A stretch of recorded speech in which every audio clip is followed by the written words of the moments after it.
ಮೂಲಂಗಿ ಚಟ್ನಿ ಮಾಡಲಿಕ್ಕೆ ಮೂಲಂಗಿ, ತೆಂಗಿನ ತುರಿ, ಹಸಿಮೆಣಸು, ಹುಣಸೆಹಣ್ಣು, ಉಪ್ಪು ಇವನ್ನೆಲ್ಲ ತಗೊಂಡು ನೀಟಾಗಿ ಮೂಲಂಗಿ ಸಿಪ್ಪೆಯನ್ನು ತಗೊಳ್ಬೇಕು.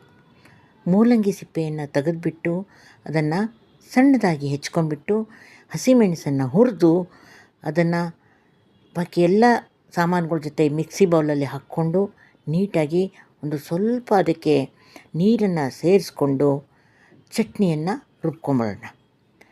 ಆ ರುಬ್ಬಿದ ಚಟ್ನಿಗೆ ನಾವು ಒಂದು ಚೂರು ಹಸಿಮೆಣಸನ್ನು ಕಡಿಮೆ ಹಾಕಿ, ಯಾಕಂದರೆ ಮೂಲಂಗಿ ಖಾರ ಇದೆ, ಒಂದು ಒಗ್ಗರಣೆ ಕೊಡಿ. ಕಡಲೆಬೇಳೆ, ಉದ್ದಿನಬೇಳೆ ಹಾಕಿ ಒಂದು ಫೈನ್ ಒಗ್ಗರಣೆ, ಸಾಧ್ಯವಾದರೆ ಕೊಬ್ಬರಿ ಎಣ್ಣೆಯಲ್ಲಿ ಕೊಟ್ಕೊಳ್ಳಿ, ಬಹಳ ರುಚಿಯಾಗಿರುತ್ತೆ, ಘಮಘಮಿಸ್ತಾ ಇರುತ್ತೆ, ಚೆನ್ನಾಗಿರುತ್ತೆ.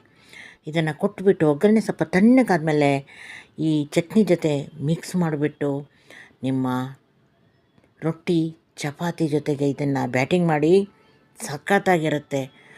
ರುಚಿಯಾದ ಮೂಲಂಗಿ ಚಟ್ನಿ ರೆಡಿ.